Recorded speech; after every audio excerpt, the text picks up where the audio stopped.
Well, good morning, everyone, and welcome to a new ForoCompetencia breakfast. Today we have the honor to have Bill Kovacic with us, who is a long friend of ForoCompetencia. And the topic today is to see, we were concerned about certain earthquakes in the foundations of antitrust in the United States, and we would like to know what is going on and how that will impact in Latin America. And for that, we thought that Bill was the perfect guy to explain to us. I always say that it is like seeing a faith crisis at the Vatican. We have all imported in Latin America a product that the U.S. has successfully implemented for many years, but now they are not that convinced that it is such a good instrument. So, Bill, the floor is yours.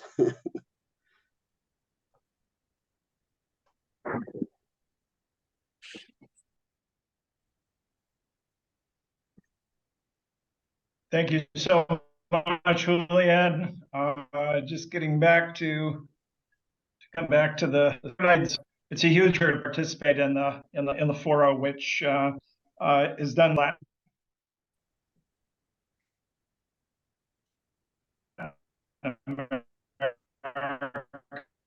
the whole hemisphere, a model of discussion,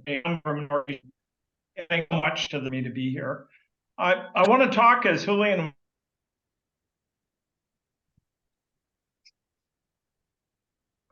we're losing you.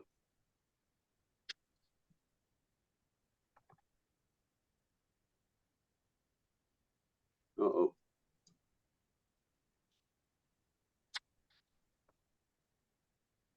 Recording in progress.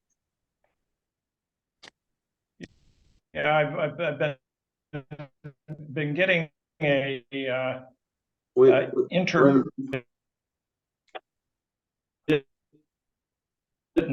signal. So if I go off, I'll come. But let me bring slides back here. The screen says your internet connection is unstable, but I could say that about competition law too. Want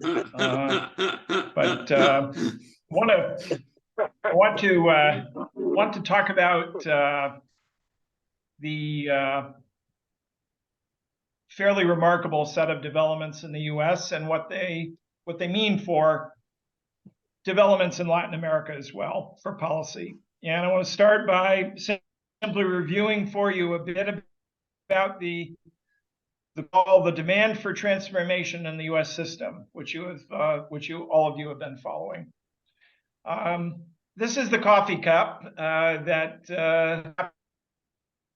captures so much about what's happened in the U.S. This is Lina Khan and Jonathan Cantor. Tim Wu was in the White House advising President Biden for the first year and a half of his presidency. Lina Khan is now the chair of the U.S. FTC. Jonathan Cantor heads the Antitrust Division. And they're following a path which President Biden and other leaders have set out. This is President Biden's famous declaration early in his presidency about the direction of competition policy in the U.S. This is the ceremony in July 2021 in which he signed the executive order that declared a government-wide competition policy, whole of government. You see him holding a pen and reaching back to Lina Khan, who is probably the most famous competition policy official in the world today, without question. If you think about the relationship between the executive branch and an independent agency, I just ask you, how much independence do you see in that photograph? Not a great deal. You have antitrust leadership that is deeply committed to carrying out the president's program. The president made a statement when the executive order was signed. And a predicate for his policy initiative is the view that competition law since the early 1980s had simply run off the rails. This is what has become known as the 40 years of failure speech. President Biden said 40 years ago, we chose the wrong path, following the misguided philosophy of people like Robert Bork, and pulled back on enforcing laws to promote competition. We're now 40 years into the experiment of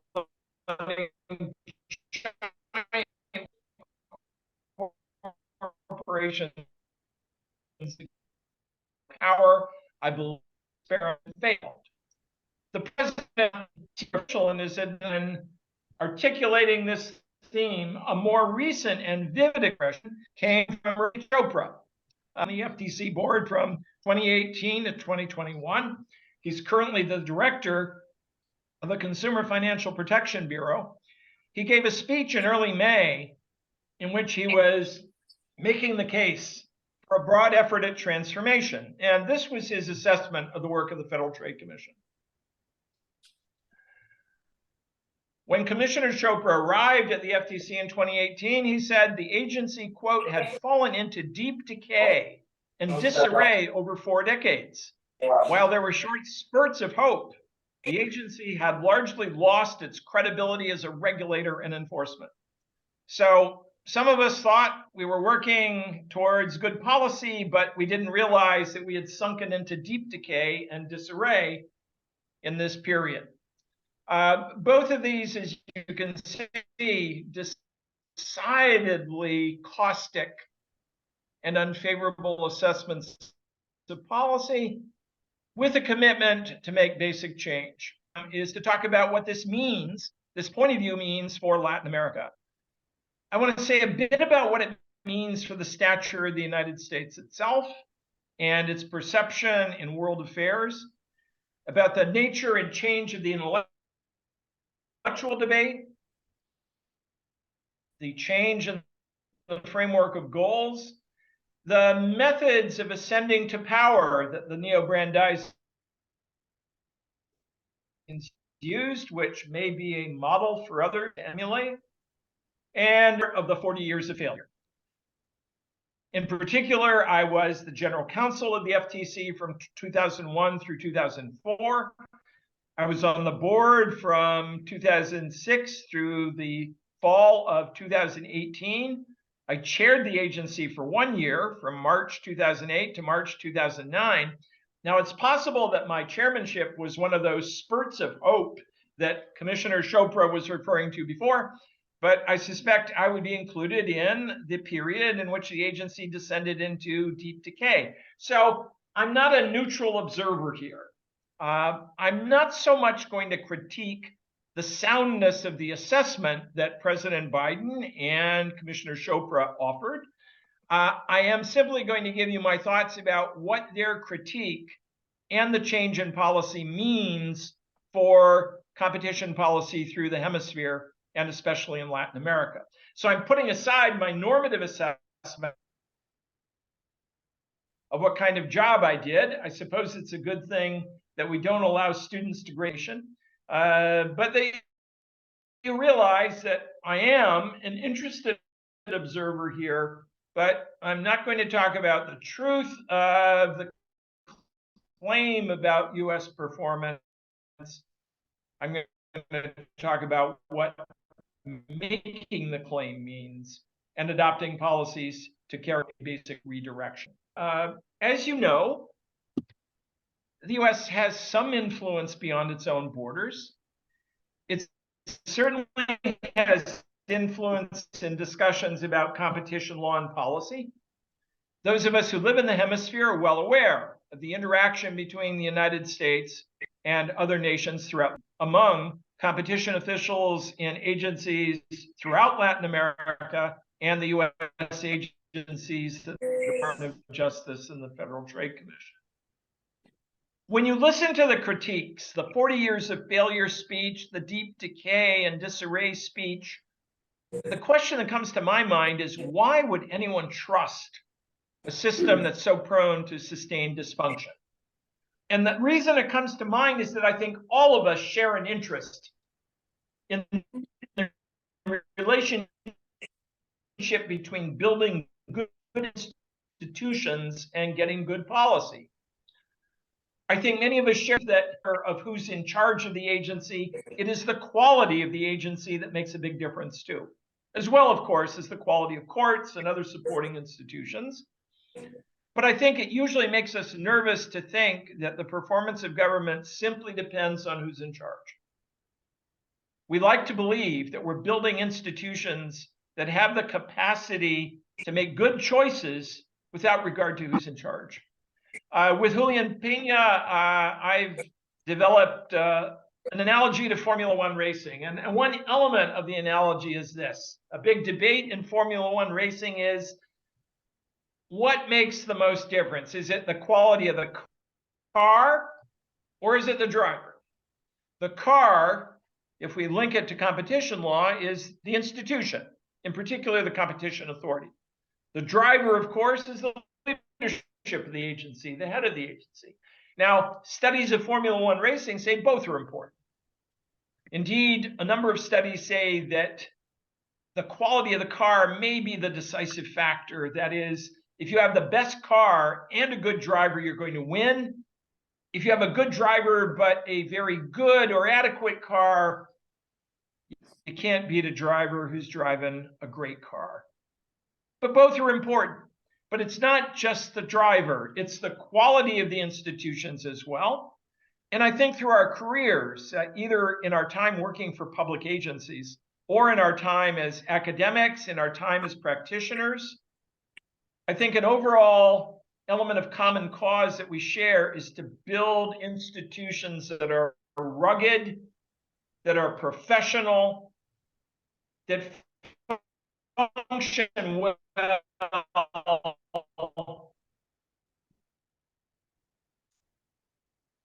notwithstanding the identity.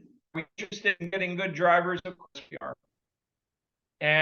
But one of their legacies is that they worked hard to build good institutions. So what happens if everything depends on the leader of the agency? It means that you're prone to much more dramatic changes in policy that make policy unpredictable, that the political preferences of the leader and the people who chose the leader can be decisive.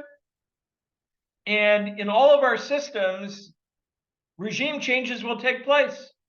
Sometimes regime changes that bring dramatically different perspectives into positions of power.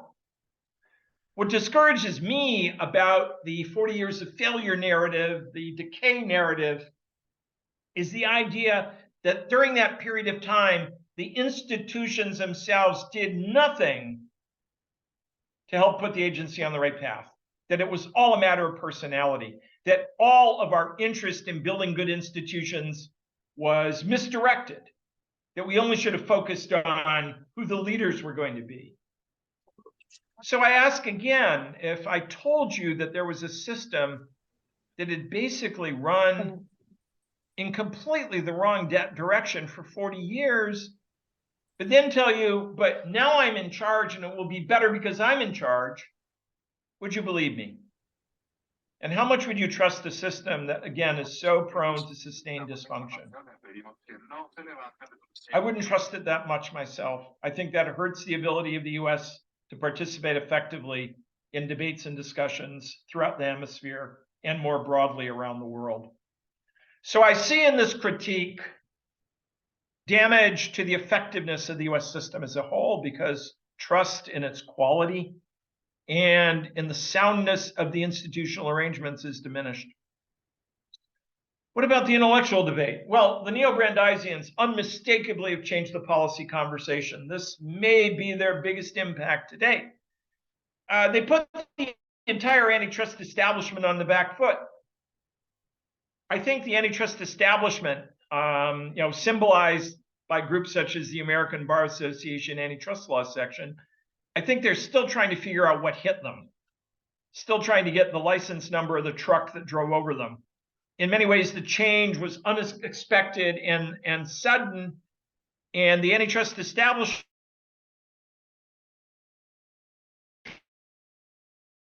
that promoted the status quo that with some changes prevailed for 40 years. the heads of the movement, the current chair of the FTC, for example, the leadership of the organizations that supported her strongly in the project, Open Markets Institute, they never sought to gain the favor of the ABA. They did not fight for slots, build our own community. And they did. They built a very strong community of advocates for transformation.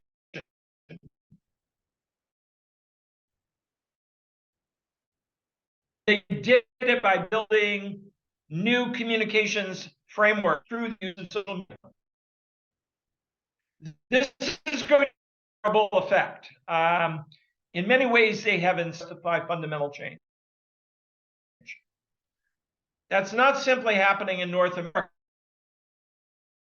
That is, if you looked in some general way in the policy.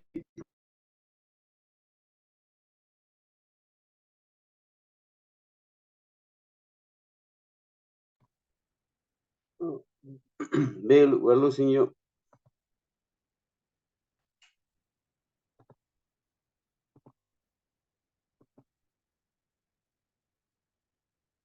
We lost Bill temporarily.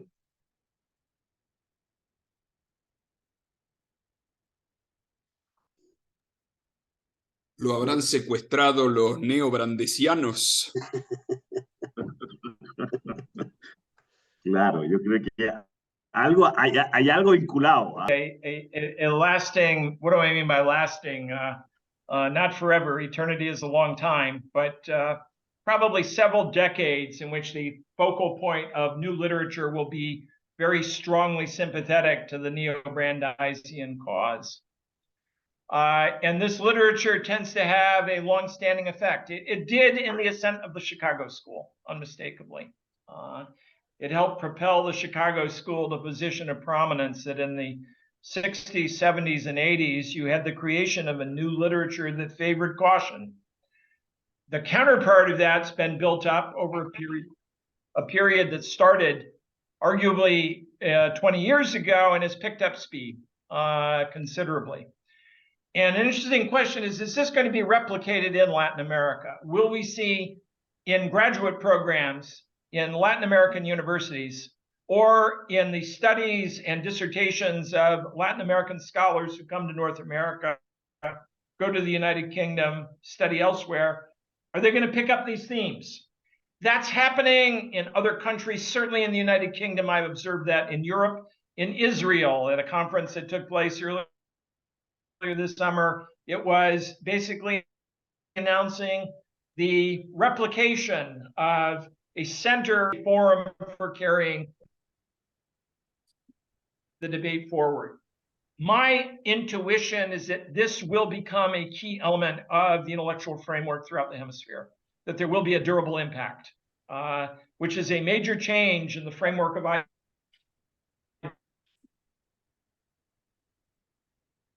ideas that have shaped the field. Another area of great interest framework, what the Neobrandeisians are seeking an egalitarian vision of welfare emphasis on the consumer perspective has been denounced as being myopic, that there should be a greater concern for small and medium enterprises, for the well-being of workers, for the local communities, to diminish the power of large enterprises and to protect democracy itself. This welcomes a much wider range of values into the assessment of behavior. For example, in merger review. And it points to pillars of US jurisprudence that you're familiar with. The classic monopolization case of Alcoa, the classic case involving Brown Shoe, 1960s, both of which express a willingness to sacrifice shorter-term efficiency benefits for the sake of a more egalitarian system. Is this to reinforce similar developments And I think a concern that many of us have is that as you expand that focus to include all of these other values, many of these values involve decisions that politicians usually make about, specifically with SMEs, providing benefits to other constituencies. The extent to which competition authorities expand the mission to encompass a wider range of values, I think elected, and we feel less inhibition telling you what you should do in using this broader mandate. And a fascinating question throughout the hemisphere at a time when we have populist governments, in many cases, ascending to power. This vision of the Neobrandeisians will be very attractive. And it will be compatible with efforts to bend the competition law system in the direction of preferred political objectives. I think that's going to be a hemisphere-wide impact. A fourth area where I think we're going to see an impact is I think students of change in policy are going to study how the Neobrandeisians did it. And they're going to emulate this strategy. One is that you envelop it. You build new networks, new intellectual networks, new professional networks. You rely on social media to cement the relationships. And you work hard on building the new literature. You try to build centers of the kind that the Stigler Center has provided for the Neobrandeisians at Chicago Booth, a very sympathetic forum. Another element of the strategy is you go directly at the throats of your opponents. You do not accuse them simply of making mistakes. You accuse them of being bad people. A favorite word of the Neobrandeisians is corrupt. If you're in a debate with someone and they begin the debate by calling you corrupt, the entire discussion has already been distorted. Using one word, they've forced you to use 500 words to defend yourself. And the basic theme will be you get bad policy from bad institutions run by bad people. So it's not just the element of policy error.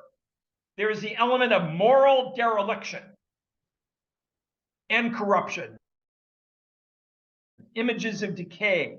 So the method of ascending to power involves a very aggressive effort, not just to discredit the ideas, but the creators of the ideas and the people who rely upon them. And a crucial element of the ascent to authority involved forming coalitions with elected officials. 15 years ago, people like Barry Lynn, Lina Khan formed shrewd coalitions with people like Elizabeth Warren, who's now in the US Senate and a powerful gatekeeper. Forming coalitions with media specialists, especially columnists who write about business affairs. These have become exponents for basic change over time. So I think one thing that students of public administration throughout, how did they take on and surpass a well-defended establishment point of view?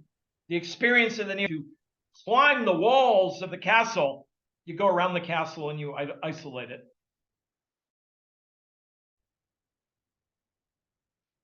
What about changes in doctrine? Well, in general, if you want to transform the law, these are the tools. You change the law itself, you rewrite statutes, you litigate cases and achieve a new jurisprudence that embodies your preferences. You appoint leadership compatible with your views. You change the procedure of the agencies to facilitate the adoption of policies you like. You change the organization chart to make it more compatible with your aims. You provide guidance that embodies your preferences, guidance such as merger guidelines, and you try to change the culture by bringing in personnel who accept your vision of the world.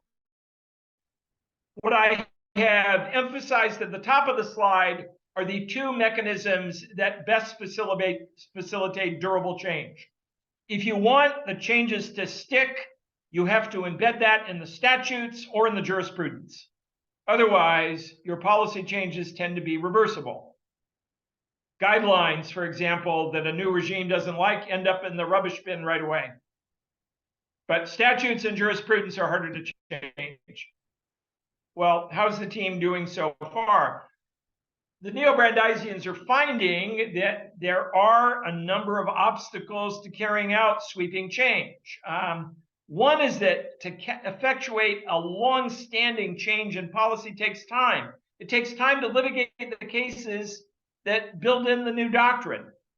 It takes time to appoint judges that share your worldview to the courts. Biden's presidency was the previous major effort to change direction in the federal agencies. And it's notable that Ronald Reagan served 2 terms as president, and his vice president, George H.W. Bush, served 1 term as president. That's 12 straight years of effort to change the culture, attitude of the agencies, and try to get other measures in place, like guidelines, like some statutory change that encompasses what you want to do. If you look at the history of competition law or other areas, it's not a single person relay race. Even if you win your election and you have a regime change, continue to run the race as you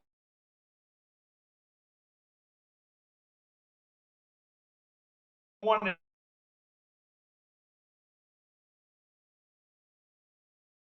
And it means that if the Neobrandeisians are going to accomplish major change, keep getting appointments.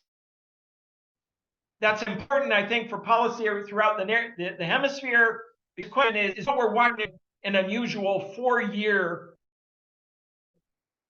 long change in direction, or are we looking at something that's more durable?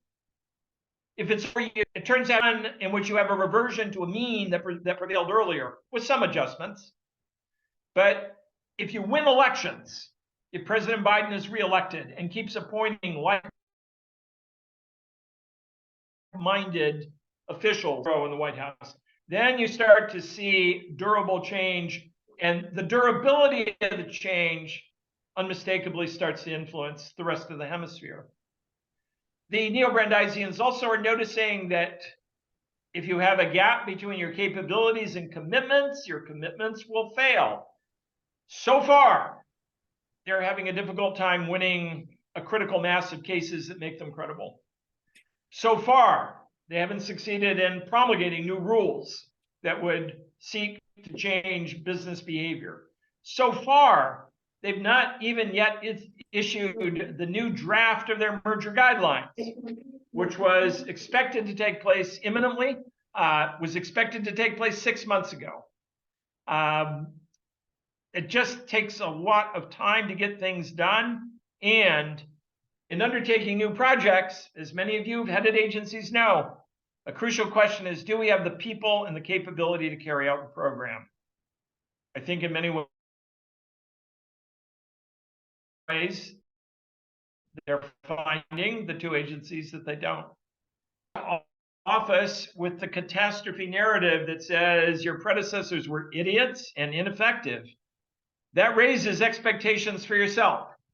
In effect, what you're doing is saying, I've come to a leper colony. These people are really sick, but I am a great healer. And I have magical powers to cure everybody. People will expect that you're going to bring the cure. And what will the cure be? One thing that you run into in trying to carry out basic change is to overcome the suggestion that you're going to be able to transform everything in a short period of time. And again, as I mentioned at the beginning, a very unfortunate consequence of saying, my country's system was idiotic for 40 years, but now it's okay. The people who ran the agencies for the previous 40 years were corrupt, but now we have virtue. An outside observer might wonder, is that believable? Do I really trust that? Is it only a matter of who the people are? Some thoughts about how the effort of the US to change the direction of doctrine could affect the global competition system. And again, the US system is not the only one. 140 systems and Many of them have acquired significant capability. But to look myopically at the US, one is that the US is going to encouraging agencies to be more aggressive. I would say that until the last election, it has not been nihilistic. It has not said do nothing. It has tended often to say be careful, be attentive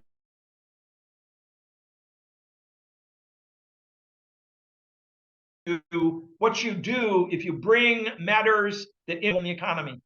The US was not a complete brake on the system, but the US tapped the brakes now and then to slow the vehicle down.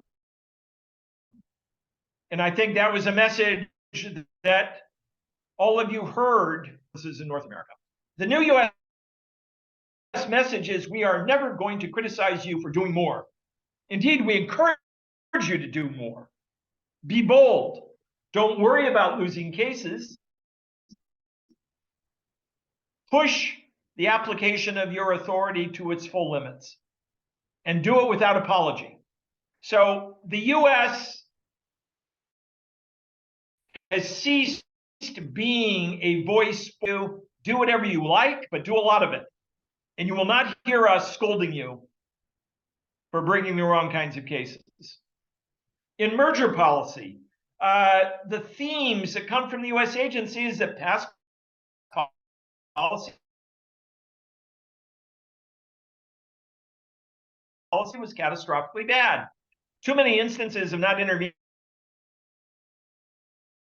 at all, and where the deal settlements.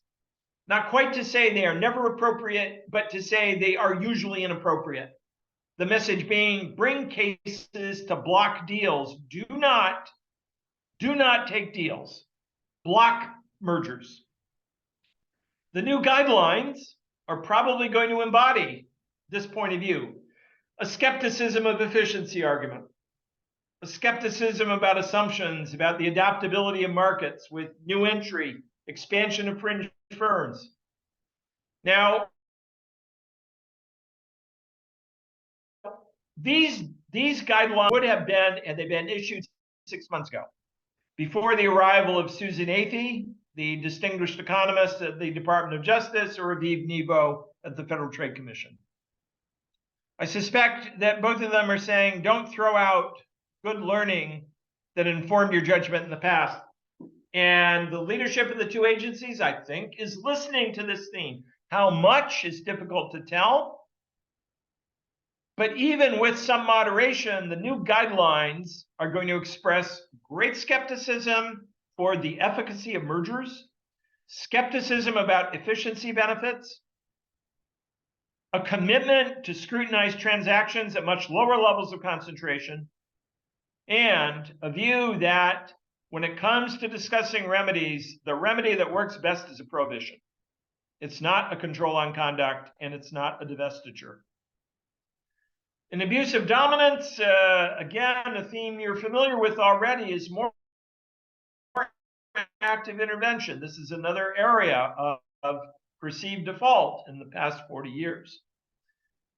So the proposal is going to be bring forward more cases. And do not will get benefits from the fact that the cases by themselves are brought.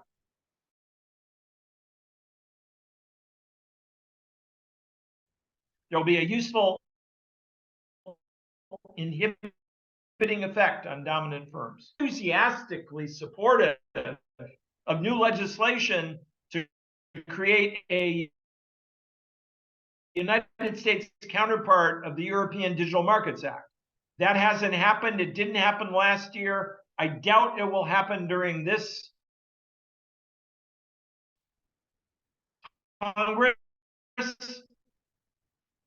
That kind of change will work. But in the meantime, aggressive encouragement of bringing abusive dominance cases and an end to the US caution, which Latin American leaders heard all the time. Be careful. Be careful of adverse consequences. No voice of caution now from the US agencies. So, is this going to last? And the question of whether it lasts is important for the hemisphere, because if it's a 4-year phenomenon, it was interesting, but durable change did not come out of it. If it's 8 years or 12 years, Latin American officials and others will hear a consistent story again and again during that period of time. And the consistent story will be one of being credited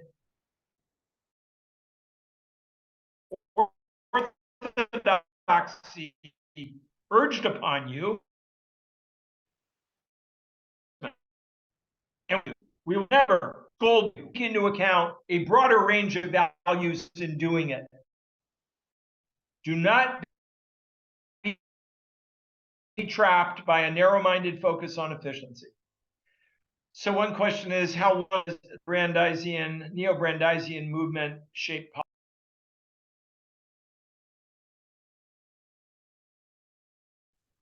The agencies have not won enough cases. They have not gotten statutory change. So the question is, how many elections will the Democrats win with candidates that share the egalitarian vision? If it's only 4 years, I think the influence throughout the hemisphere and globally will be less. The intellectual change of the debate that's durable, but the policy change will not be so great. The idea of the hemisphere is willingness, and this is about on topics that emphasize and encourage. And the last thought for the longer term, if I'm in Buenos Aires, if I'm in Quito, if I'm in Lima, if I'm in Santiago, if I'm in Mexico City, and I listen to the US in light of the critique, I'm not sure I trust that brand anymore, or as much as I might have before, because it all depends on who's driving the car. The institutions themselves are not strong, moderating and correcting. It all depends on the driver. And how confident are we in all of our nations in relying on a system where the only thing that counts are the appointees?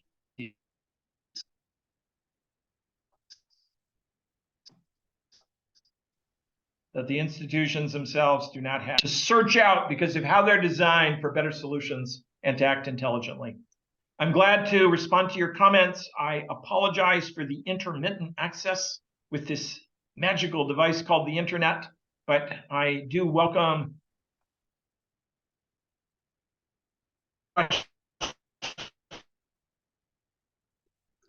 Thank you, Bill.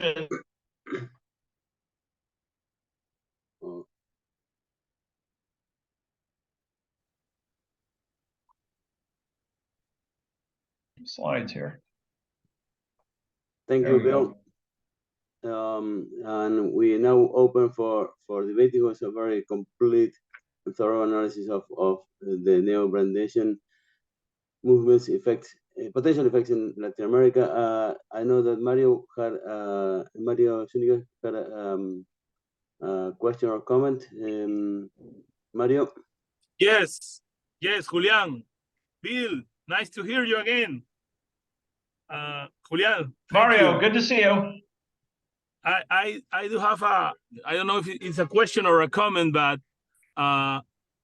regarding the institutional aspect, my view is that I mean the Neobrandeisians, they don't care about it.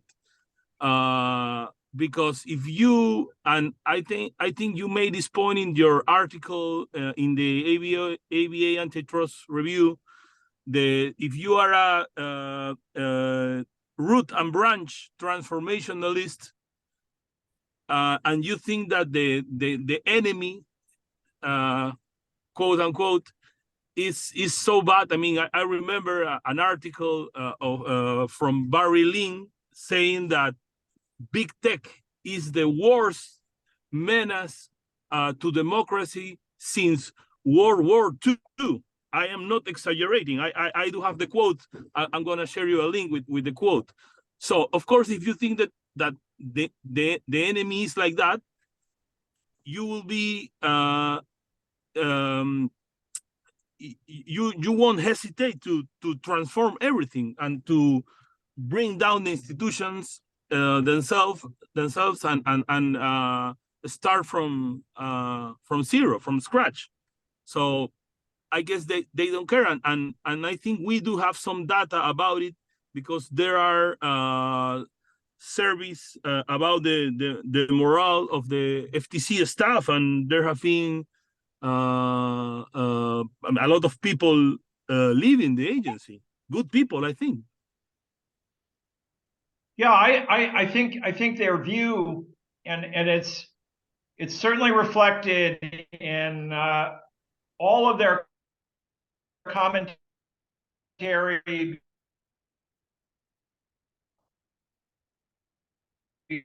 before they gain power. It's clearly what they're saying is a house that contains the enforcement mechanism cannot be fixed by adding a new kitchen, refurbishing the living room, putting in a new yard. The only way to deal with those is to tear it down. One of the advocates has used in speaking about root and branch transformation. Pull it out of the ground and transform it. Of course, I'm not entirely sure how. I'm not entirely sure how you set up an institution that will only follow your preferences. I think to do that, you have to change the statute. You have to get reforms, which they hoped to get in the previous Congress, but it didn't happen.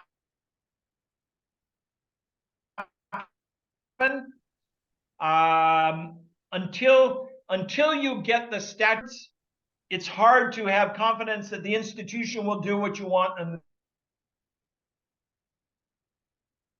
the future. So that, and Mario, and I think the reaction to the departure of many of the people who've left has been good riddance. You weren't doing your jobs before. We will replace you with people who are faithful to the mission, and we'll carry that out. And a concern, of course, is that a number of the people who have left are people with the capability and experience to have done the job. If you look at what's a basic miscalculation, if you look at the FTC staff in 2020 and going to the election, my guess is of the 1,300 people who work at the FTC, at least 120% of them voted for Biden. Maybe 150% of them voted for Biden. They all voted for Biden. And they welcomed Biden's arrival. They are eagerly awaiting adjustments, and then you arrive and tell them that their work has been rubbish. I don't know that that's a great way to motivate them. So a number of the people who have been leaving are people with experience to help run difficult cases. If you're going to win the cases that they want to bring and are bringing, you're going to be matching the best in the private bar and in the consultancies. And you're dealing with courts that are skeptical of this expansion. So that seems to me to be a counterproductive strategy. I mean, when I have asked acquaintances, they said, what happens if you lose all these cases? What happens if you get crushed again and again? The reaction is it doesn't matter. That will prove to Congress that we need a new law. So the silver lining of defeats, repeated defeats, is that will finally show Congress that they have to change the law. And in a country where changing laws fundamentally is very difficult, that's a risky strategy. The danger, if you don't get those changes, is that you lose your enforcement credibility because you can't win. You've chased out lots of people with great skills, and you don't have a lot to build with after that. Thank you. Thank you, Bill. Alfonso? Thank you, Bill. Very nice to see you again. My question you, is Alfonso. regarding the. Thank you. My question is regarding the influence that the American administration can have in the rest of the world. And as we know, the ICN has been a very important tool for helping the younger authorities and to set example and good practices for all the competition authorities. And now I see that Ms. Khan is part of the steering committee. And my question is, what has been the influence of the Neobrandeisians and the current American administration on the ICN? And also, if you could share with us your thoughts about the recent paper and report that was made by very important scholars and competition experts like Mariana Tavares in regard to the some defects that they see in the ICN. It would be great if you could give us your thoughts on that too. Thank you. Yeah, I think there's been an interesting reflection on the part of the US leadership about the international organizations. Before they came to power, their view of the international organizations is that they were simply reinforcing harmful concepts about competition law. That the OECD was simply a puppet of the American position, that the consumer focus was all that mattered, that the ICN not only reinforced those, that the US in the background with its many of its foreign counterparts were promoting this consumer welfare point of view, this caution about dealing with dominant firms, but also was trying to use technical assistance as a way of proselytizing with other nations, and it's a very, very restrained form of program. In short, the new leadership distrusted these organizations, distrusted the organized bar, but distrusted these public organizations. And I think their initial starting point is that, why do we do any of this?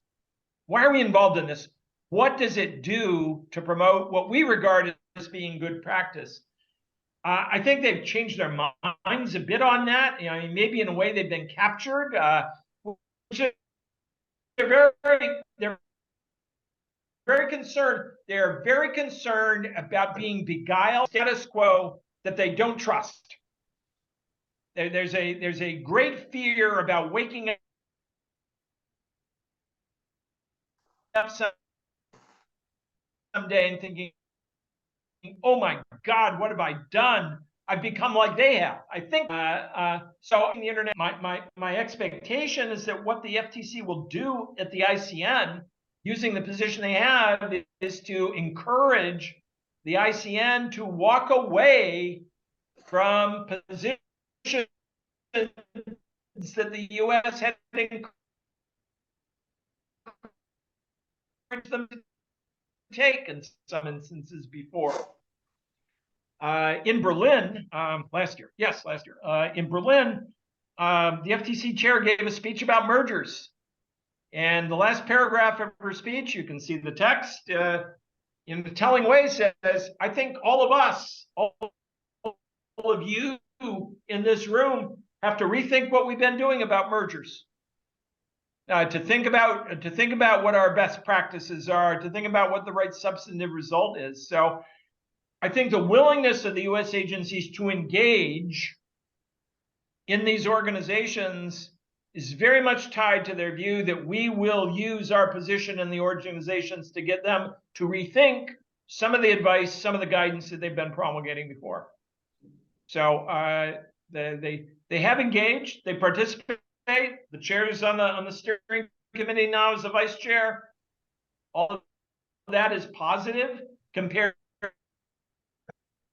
to the original suspicion.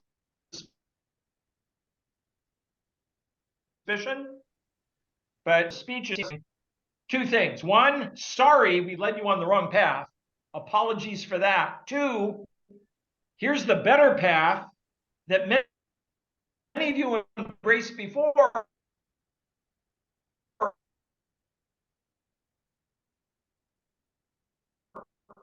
We're mistake. Be bold, be aggressive. The U.S. will use, I think it already is.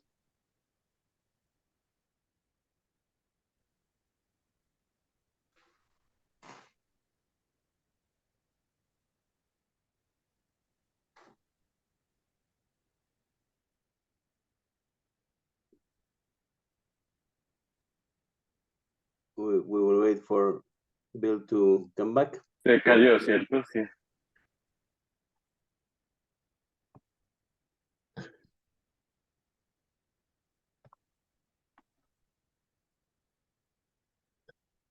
While Bill is back, I can answer. There's a question from Alden in the chat. Alden, how are you? Nice to see you again. Nice to see you. I mean, at least I am reading them. I am in contact with them, and I know that Thibault is working with Indecopy and other Latin American agencies in his project about computational antitrust. So at least Thibault, I know, is having some good, I think, influence in Latin American agencies. And like 3 weeks ago, we had an event with Thibault here at EY Peru about computational antitrust, talking about new methods to do enforcement and compliance with digital technology.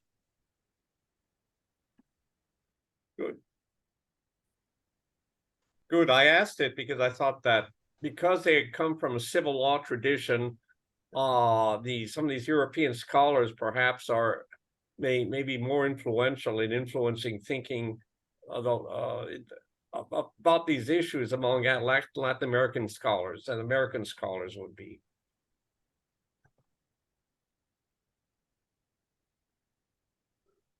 I think that's probably right, Alden. I do think when I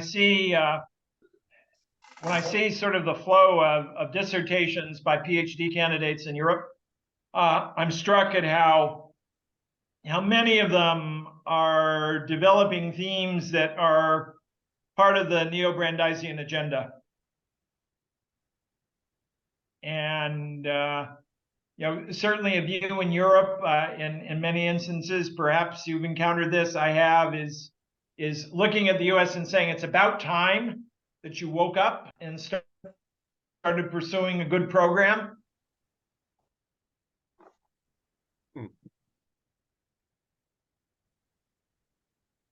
And maybe even a bit of envy that Chair Khan and I had conversations at the ABA spring meeting where some of my European acquaintances in DG Comp and in some of the national competition authorities said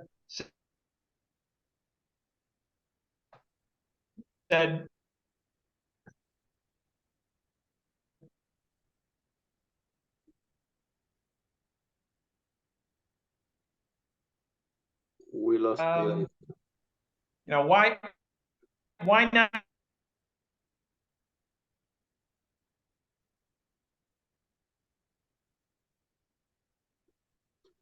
credit us with having led this charge? And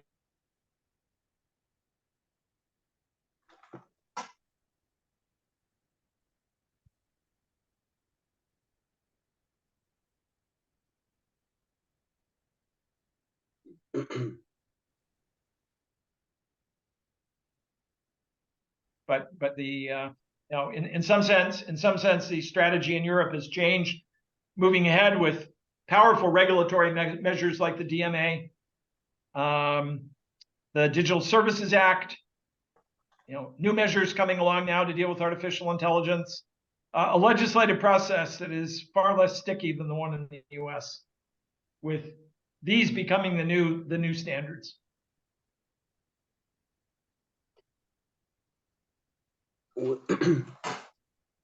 Marcelo has a question.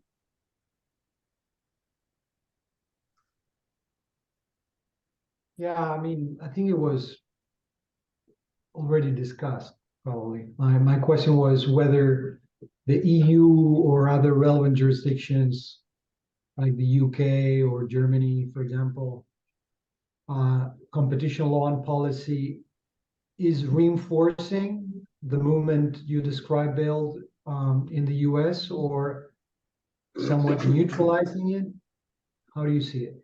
I think in many ways it's reinforcing it, Marcelo. The in a sense, the most interesting national authority is for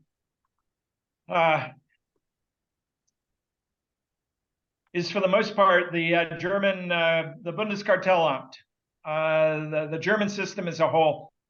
Not only the sort of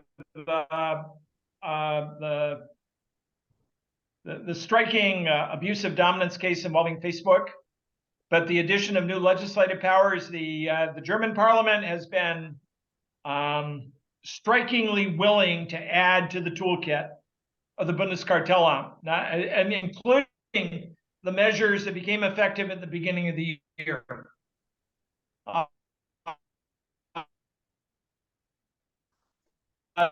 The latest request that the Bundeskartellamt has on the table is in regard default. I think in some ways that is the in a number of respects the German regime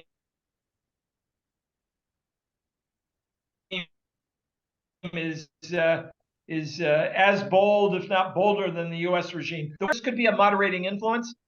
Is anxiety about opening up the framework to a whole host of objectives that go beyond traditional concerns about price, quality, innovation, with a consumer focus. The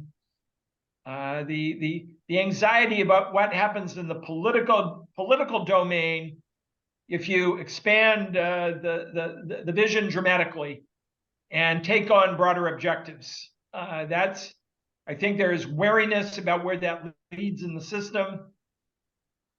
So that could be a moderate influence, but I guess there's an interesting, maybe an interesting contest going on. I noticed with interest in the recent news accounts about the European Commission talking about a new where the Commission and impose structural remedies. As you know, the European Commission's position traditionally has been that's drastic, unusual intervention that you undertake only as a last resort. The Neobrandeisians bitterly criticize Commissioner Vice President Vestager for saying things like last resort. In the very cutting and wicked media of Twitter and similar types of blogs, she gets called out regularly for making those kinds of comments. It was intriguing to me that in the news reports from Tuesday and Wednesday this week, the Commission is said to be considering structural remedies in the involving Google and the vertical stack that includes the ad serving function. Discussion about forcing them to spin off assets. The European Commission to the kind in their cases against Google and Meta. I think there is aside from the substance of the interventions themselves, there's an unmistakable element of pride and institutional stature that comes from being the leading regulator, being the preeminent voice globally. And I think that is you see that, you certainly see that in a number of instances indirectly in formal statements.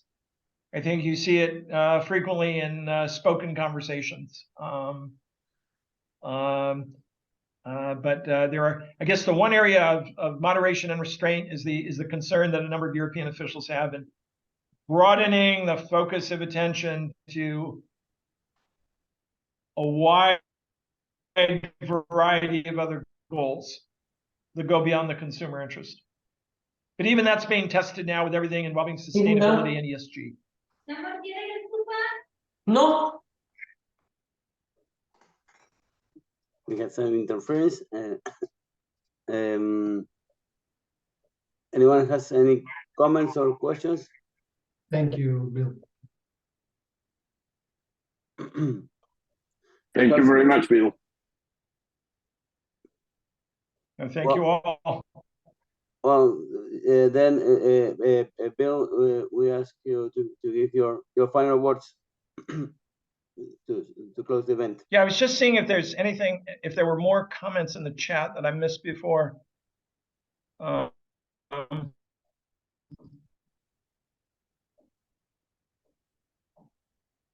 just seeing there was a thread about the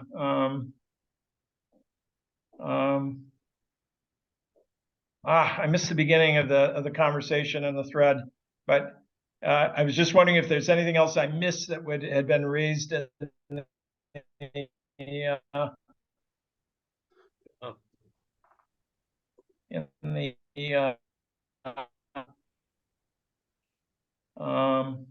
Alden, Yeah. I guess my comment, Bill, there are some, when you raised it. yes. There are some who I've heard argue that even if they fail, the Neobrandeisians think that by delaying merger reviews, by threatening new cases, Robinson patent and so on, by we are going to discourage business activity on the margin. And such business activity is to be viewed suspiciously, and therefore we succeed even if we do not succeed in court. And there are some who argue, well, that may be true, but if it is that in tension with the rule of law? These arguments should be heard publicly, decided upon by, by public enforcers judicially instead of just through nudging.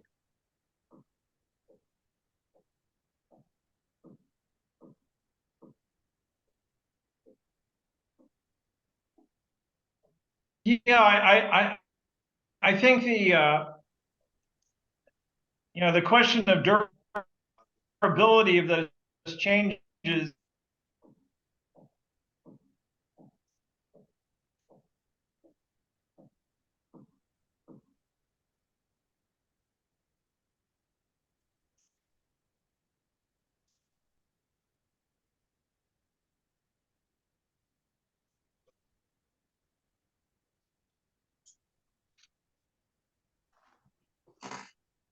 Bill? I think in the short term, through 2024, the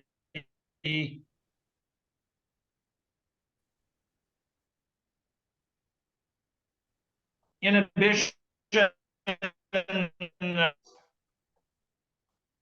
has been real, continue to be real. The use is having the commitment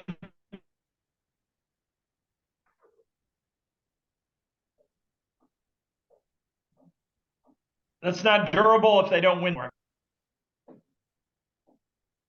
I don't know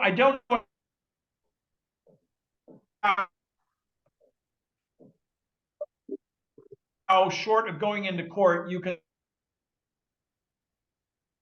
down deal making. Here are the things you can do.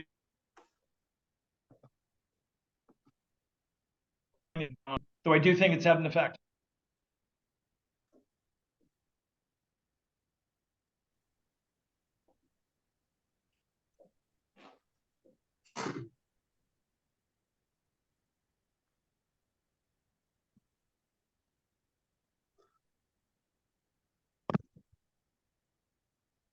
I think we lost Bill again.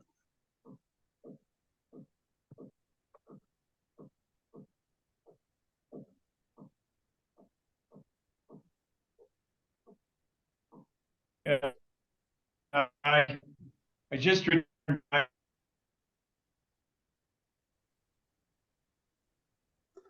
Again, I'm sorry for the continuing disappearances. So it's just my destiny. Are you in DC? I'm in the UK. Okay. No. Okay. Well, would you like to give your final comments if there is no more questions? Your conclusions.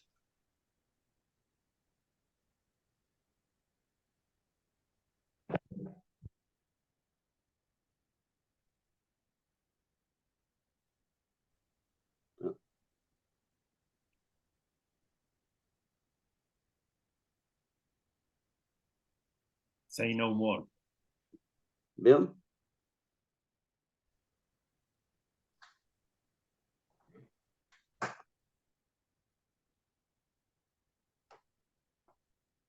Hola Esteban, qué gusto verte. ¿Cómo estás? Mario, gusto. A los tiempos. I'm afraid that my computer and the internet here at Oxford University is telling me to shut up. It's giving me the great signal from above to be quiet. The equivalent of the internet pulling the thing that I, in some ways, I worry about the most. It's a selfish perspective, but I don't know what happens to your system of policy in the global context if you spend a lot of time telling people what an idiotic system it's been and how often it failed. About trusting someone who spoke for that system.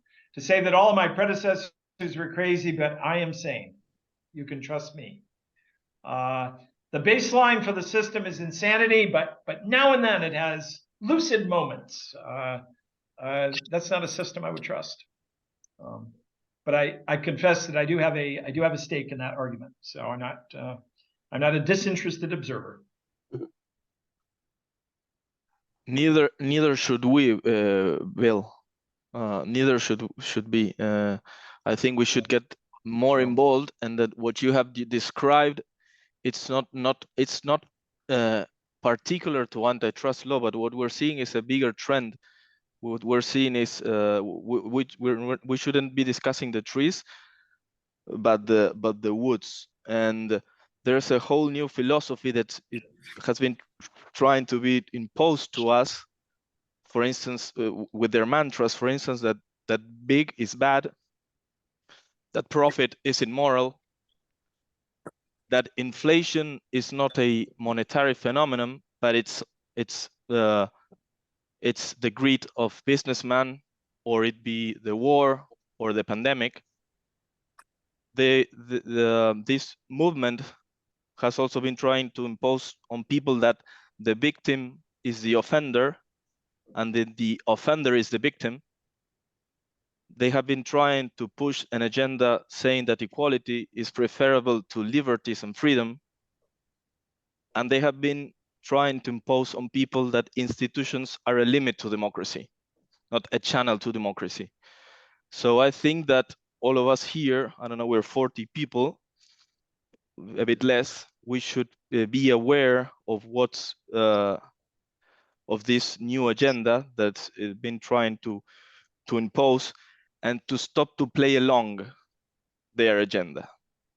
And when we go to conferences or to forums to try to debate and to give the battle of ideas, and not to play along, and not to write articles begging for intervention and begging for the breakup of this evil big tech. I think that we are all grown-ups, and we should understand. I mean, we should not look 1 meter ahead of us and try to write an article to please the academics or to please clients or to make a bit more money, but we should look much more ahead and think what we're doing.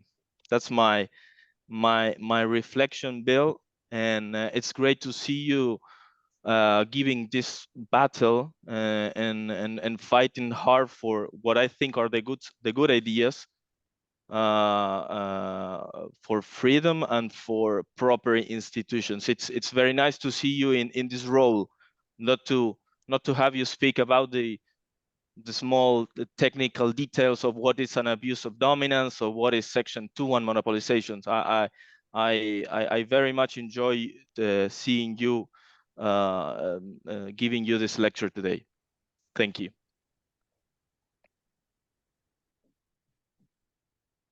Thank you, Federico. I'm inspired by the success of the Foro in providing a place for a healthy discussion. And part of what I despair about at times is that we do not have an abundance of these kinds of human networks and opportunities to have this kind of conversation. So I am thrilled to have the opportunity to participate in one of the wonderful, rare exceptions to that there are places where the discussion.